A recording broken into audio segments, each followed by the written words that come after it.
السلام علیکم ناظرین، میں ہوں غلام عباس شاہ اور آج ہم بات کرنے کے لیے جا رہے ہیں کہ 57 ایسے ممالک جنہوں نے بھارت کی طرف سے جو 5 اگست 2019 کا سٹیپ ہے جو کشمیر کے متعلق اس نے اٹھایا، اس کو نہ صرف مسترد کر دیا ہے بلکہ اس سٹیپ کو واپس لینے کا بھی مطالبہ کیا اور ساتھ ساتھ کشمیر میں جو بھارت آبادکاریاں کر رہا ہے غیر کشمیریوں کی، اس کے متعلق جو بل تھا اس کو بھی مسترد کیا ہے۔ اور اس کے ساتھ ساتھ آج اسی ویڈیو میں آپ کو بتاؤں گا کہ انتہائی اہم اجلاس ISI ہیڈ کوارٹر میں وزیر اعظم عمران خان کی زیر صدارت ہوا، اور اس اجلاس میں کون کون شریک تھا اور کیا اہم فیصلے ہوئے۔ یہ کہا جائے کہ عمران خان کے وزارت عظمیٰ سنبھالنے کے بعد یہ پہلا ایسا بڑا اجلاس ہے جس میں انتہائی اہم بات چیت ہوئی، تو یہ غلط نہ ہوگا، یہ بھی بتاؤں گا۔ اور اس کے ساتھ ساتھ ٹرکی سے پاکستان جو جدید ڈرون خریدنے کے لیے جا رہا ہے، جیسا کہ میں نے آپ کو بتایا تھا کہ اسرائیل بھارت کو ڈرون دے رہا ہے اور بھارت اس سے 500 کروڑ لاگت کے نئے ڈرون خریدنے کے لیے جا رہا ہے، تو اس کے جواب میں پاکستان اور ٹرکی کے درمیان جو بات چیت فائنل ہوئی ہے اس سے بھی آگاہ کروں گا، اور اسرائیل کی نئی چال کیا ہے وہ بھی بتاؤں گا۔ سب سے پہلے میں بات کرتا ہوں اسلامی ممالک کی جو تنظیم ہے OIC، اس کا اجلاس جو 47واں اجلاس ہوا، اور اس اجلاس کے بعد بھارتی میڈیا یہ کہہ رہا تھا جب یہ اجلاس شروع ہوا کہ اس اجلاس کے ایجنڈے سے کشمیر کو نکال دیا گیا ہے، اور ہم نے یہ دیکھا کہ یہ بھارت کے بیچ میں بڑی ٹاپ ٹرینڈ بھی رہا اور ڈیبیٹ بھی رہی کہ بھارت کی ڈپلومیٹک کوششوں کی وجہ سے اور بھارت کی جو ڈپلومیٹک سفارتی کارکردگی ہے اس کی باعث کشمیر اب OIC کے ایجنڈے میں شامل نہیں ہے۔ جب یہ اجلاس شروع ہوا تو ایسی چیزیں سامنے آئی، ہمارے فارن آفس کی طرف سے اس کی تردید کی گئی، لیکن پاکستان میں بھی کچھ صحافیوں نے اسی کو رپورٹ کر کے کہا کہ یہ پہلی دفعہ ہوا ہے، اور بدقسمتی ایسی ہے کہ OIC نے پاکستان کا جو اہم ایشو ہے کشمیر، جو کہ دو ایشو اہم ہیں فلسطین اور کشمیر OIC کے حوالے سے، اس میں سے کشمیر کو ایجنڈے سے ہی نکال دینا افسوسناک ہے۔ لیکن اب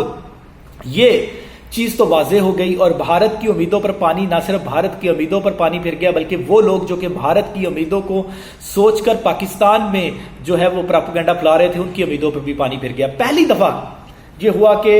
باقاعدہ جو 5 اگست 2019 کے اقدامات کے بعد پہلی دفعہ مسلم ممالک جو 57 مسلم ممالک بنتے ہیں، انہوں نے مودی کے جو کشمیر میں اٹھائے گئے اقدامات ہیں ان کو نہ صرف مسترد کیا بلکہ ان کو واپس لینے کا مطالبہ کیا۔ اچھا، یہ جو قرارداد متفقہ طور پر منظور ہوئی، اس میں کیا کیا چیزیں تھیں، یہ میں چیزیں آپ کو تھوڑی سی پوائنٹر آپ کے سامنے رکھنا چاہوں گا۔ ایک تو آپ کو پتا ہے کہ بھارت کشمیر میں غیر کشمیریوں کی آبادکاریاں کر رہا ہے، اور اسرائیل کی طرز کی، جیسے اسرائیل نے فلسطین کے لیے یہودی بستیاں بنائی تھیں، اسی طرز کی وہاں پہ آبادکاریاں کرنے کے لیے جا رہا ہے، اور اس سلسلہ میں اس نے ڈومیسائل ایکٹ جو تھا اس میں ترمیم کی، کشمیر ری آرگنائزیشن آرڈر 2020 جاری کیا، Jammu Kashmir grant of domicile certificate 2020 rules جاری کیے، اس کے ساتھ ساتھ جموں و کشمیر لینگویج بل 2020 اور زمین کی ملکیت سے متعلق قوانین میں ترمیم کی۔ یہ OIC کے 57 ممالک کے پلیٹ فارم سے یہ تمام ترامیم کو مسترد کر دیا گیا ہے۔ جی، یہ ذہن میں رکھیے گا کہ بھارت اور بھارت کا آپ کوئی بھی چینل لگائیں تو وہ آپ کے خلاف پروپیگنڈا کرتا ہوا دکھائی دے گا کہ پاکستان کو مودی کی پالیسیوں کی وجہ سے آئسولیٹ کر دیا گیا ہے۔ اور مجھے یاد ہے کہ OIC نے جب سشما سوراج مرحومہ کو جب ایک دفعہ OIC کے اجلاس میں بلایا تھا تو بھارت اس کے اوپر شادیانے بجاتے ہوئے نہیں تھک رہا تھا۔ اب اسی OIC جس وقت بھارت اس OIC کو کہہ رہا تھا کہ یہ ہے اسلامی ممالک کی تنظیم جس نے بھارت کی وزیر خارجہ کو بلایا ہے، آج بھارت میں صف ماتم بچھی ہوئی ہے۔ کیوں؟ وہ میں آپ کو ساتھ ساتھ بتاتا جا رہا ہوں کہ ایک تو اس میں یہ چیزیں کہیں گئی ہیں، کشمیر کے حوالے سے مودی کے تمام پالیسیاں، تمام نظریات مسترد ہو گئے۔ اس کے بعد جو عمران خان کہتے تھے، جو وزیر اعظم پاکستان کا نظریہ تھا، اور مودی کی سوچ کو RSS اور نازی سوچ قرار دیتے ہوئے جو کہا جاتا تھا، اب OIC نے بھی اس حوالے سے یہ نہ صرف یکسر مسترد کیے ہیں بلکہ اس کے حوالے سے جو بھارت میں مسلمانوں کے ساتھ کیا جا رہا ہے اس کے اوپر بھی اپنے کنسرن شو کیے ہیں۔ جس طریقے سے کشمیر میں شہریوں کو بیلٹ گن سے نشانہ بنایا جا رہا ہے اس کو بھی کنسرن شو کیے ہیں۔ کشمیری خواتین کو جس طریقے سے ہراساں کیا جا رہا ہے اس کے اوپر بھی مذمت کی ہے، اور ساتھ ساتھ سب سے اہم بات، کرونا وائرس کرونا وائرس کے بعد بھارت نے مسلمانوں کو اس پہ ساری ذمہ داری ڈالی اور سب کچھ مسلمانوں پہ ڈالتے ہوئے کہا کہ یہ مسلمانوں کی وجہ سے بھارت میں پھیل رہا ہے. اور جس کے بعد اب جو چین کی تازہ تحقیق میں یہ پتہ چل رہا ہے کہ شاید یہ وائرس جو ہے اس کی پھیلاؤ کی وجہ ہی بھارت ہے، تو اس موقع پر OIC کے 57 ممالک نے بھارت کے اس رویے کی بھی مذمت کی ہے کہ جس میں کرونا وائرس کے پھیلاؤ کے لیے مسلمانوں کو ذمہ دار قرار دیا گیا. اور ساتھ یہ بھی مطالبہ کیا ہے جو کہ پاکستان کا ہی مطالبہ ہے. یہ قرارداد میں آپ کو جو بتا رہا ہوں یہ صرف پاکستان کی قرارداد نہیں ہے، یہ 57 ممالک نے منظور کی ہے قرارداد. اسلامی ممالک کی جو تنظیم ہے OIC کے اجلاس میں، اس میں فوجی مبصر گروپ کو کشمیر اور سرکریک کے ساتھ ساتھ جو دریا وہاں کے بارڈر کے ایریاز ہیں وہاں تک اور کشمیر میں رسائی دینے کا مطالبہ کیا گیا. پاکستان میں جیسا کہ آپ کو پتا ہے کہ UN کے جو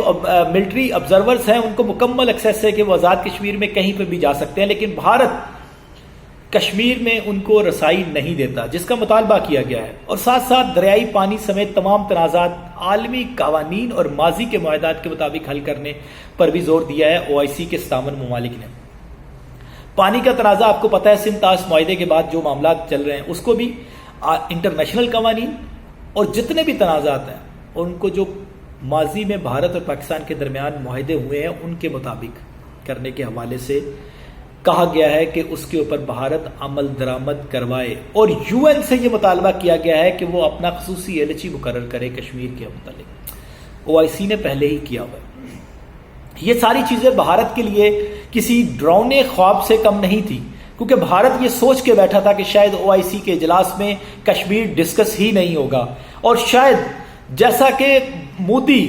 اپنے لوگوں کو بتاتے ہیں اور اپنے لوگوں کو دھوکے میں رکھتے ہیں کہ پاکستان آئسولیٹ ہو گیا ہے، وہ یہی سوچ کے بیٹھا تھا. لیکن پاکستان نے جس طریقے سے سفارتی فتح حاصل کی وہ میں نے آپ کو بتائی، لیکن اس کے ساتھ ساتھ پاکستان نے پوری مسلم امہ کی جو ترجمانی کی وہ بھی میں بتاؤں کہ پاکستان نے اس اجلاس میں اسلام فوبیا کے خلاف ایک قرارداد پیش کی جس کو متفقہ طور پر منظور کیا گیا، اور جس میں کہا گیا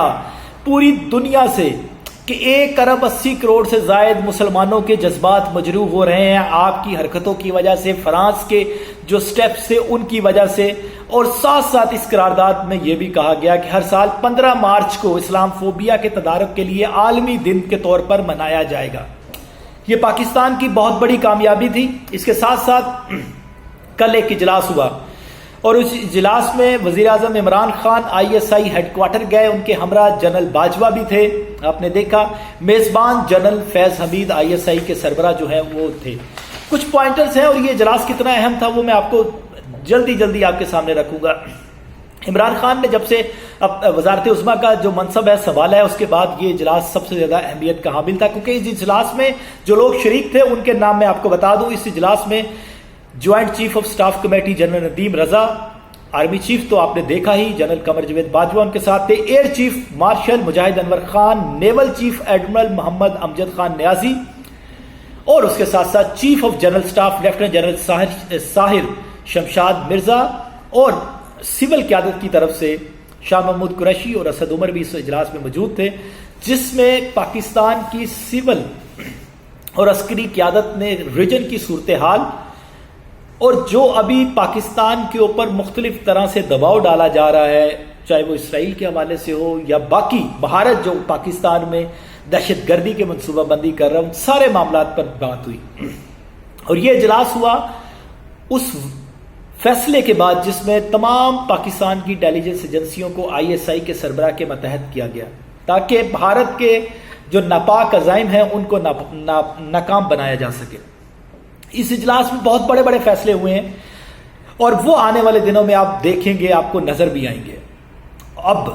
پاکستان کی اگریسو پالیسی آپ دیکھیں گے، دنیا پاکستان کی اگریسو پالیسی دیکھے گی. جو کہا جاتا تھا کہ ہم بھارت کا نام نہیں لیتے دہشت گردی کے واقعات میں، اب دیکھیں گے کہ ہم بھارت کا نام بھی لیں گے اور ان کو بے نقاب بھی کریں گے. اب میں آتا ہوں آپ کو، جیسا کہ میں نے پچھلی ویڈیو میں بتایا تھا کہ بھارت اسرائیل سے 500 کروڑ روپے کی لاگت سے جدید ڈرون خریدنے کے لیے جا رہا ہے، ہیرن ڈرون. اب ٹرکی کے ساتھ پاکستان کے جو معاملات ہیں وہ فائنل ہو چکے ہیں. پاکستان ٹرکش ڈرون خریدنے جا رہا ہے. جی ہاں، یہ وہ ٹرکش ڈرون ہے جو آذربائیجان اور آرمینیا کی لڑائی میں آذربائیجان کی طرف سے استعمال کیے گئے، جنہوں نے آرمینینز کو نیست و نابود کرنے میں بہت مدد دی. اور یہ جو ڈرون ہے S-250 اور S-350 منی UAV اور S-350 UAV، یہ وہ ڈرون ہے جو کہ 4 گھنٹے سے زائد ان کا ٹائم ہے اور 280 کلومیٹر کی رینج میں یہ انتہائی مؤثر اقدامات کرتے ہیں. اور اب یہ ڈرون پوری دنیا، آذربائیجان اور آرمینیا کی جنگ کے بعد پوری دنیا کا فوکس اس کے اوپر ہے کہ وہ بھی ان کو خریداری میں دلچسپی کا اظہار کر رہے ہیں. اور پاکستان سے ٹرکی کے معاملات طے ہو چکے ہیں، اور ٹرکی کا پاکستان کے ساتھ تعلقات آپ کو پتہ ہے کیسے ہیں. اس لیے یہاں پہ نہ تو پیسے کے معاملات ہیں نہ باقی چیزوں کے، کیونکہ برادرانہ تعلقات ہیں. تو ٹرکی خوشی سے یہ ڈرون پاکستان کو دینے کے لیے تیار بھی ہے. اب آتا ہوں آخری پوائنٹر پہ. اسرائیل کی طرف سے دباؤ پاکستان کے اوپر مختلف سورسز سے ڈالا جاتا رہا ہے اور ابھی بھی ڈالا جا رہا ہے. ایک طرف اسرائیل درخواست کر رہا ہے کہ کسی نہ کسی طریقے سے ان کے ساتھ ملاقاتیں کی جائیں، چاہے وہ خفیہ ملاقاتیں ہوں، لیکن دوسری طرف بھارت کو اسلحہ اور جدید ہتھیار دے کے لیس کر کے پاکستان کے خلاف استعمال کرنے کی گھنونی منصوبہ بندی بھی کر رہا ہے. پاکستان کی طرف سے یہ واضح کر دیا گیا ہے، یہ میں پاکستان کی سول اور ملٹری قیادت دونوں کی طرف سے واضح پیغام بتا رہا ہوں کہ یہ واضح کر دیا گیا ہے کہ کسی صورت بھی اسرائیل کو تسلیم نہیں کیا جائے گا. خواہ اس سلسلہ میں سعودی عرب بھی اسرائیل کو تسلیم کر لیتا ہے تو اس صورت میں بھی پاکستان اسرائیل کو تسلیم نہیں کرے گا. آپ نے پچھلے دنوں ہارون رشید جو کہ پاکستان کے بڑے سینئر صحافی ہیں، ان کا بھی ایک بیان سنا. انہوں نے کہا کہ اسرائیل ایسی منصوبہ بندی کر رہا ہے کہ وہ عرب ممالک کے ذریعے، جو ہمارے دوست ممالک ہیں، ان کے ذریعے پاکستان کی اسٹاک ایکسچینج کو تباہ کرنے کی منصوبہ بندی کر رہا ہے. تباہ اس طریقے سے کہ وہ اپنا پیسہ یہاں سے نکال لیں، جس کے بعد پاکستان کی اکانومی گر جائے. میں آپ کو یہ بتاتا چلوں کہ یہاں پہ پاکستان کی طرف سے مکمل تیاری ہے. پاکستان کے دوست ممالک ہوں، جس میں چائنا ہے، ٹرکی ہے، باقی دوست ممالک ہیں، اور پاکستان اپنی ہر طرح سے تیاری کر کے بیٹھا ہے. اور اس کے جو بھی نتائج ہوں، پاکستان کی طرف سے یہ واضح پیغام ہے پاکستان کی ملٹری اور سول قیادت کی طرف سے کہ اسرائیل کو کسی صورت پہ بھی تسلیم نہیں کیا جائے گا. ابھی تک کے لیے اتنا ہی. اگلی ویڈیو میں دوبارہ حاضر ہوں گا. اجازت دیجیے. اللہ حافظ.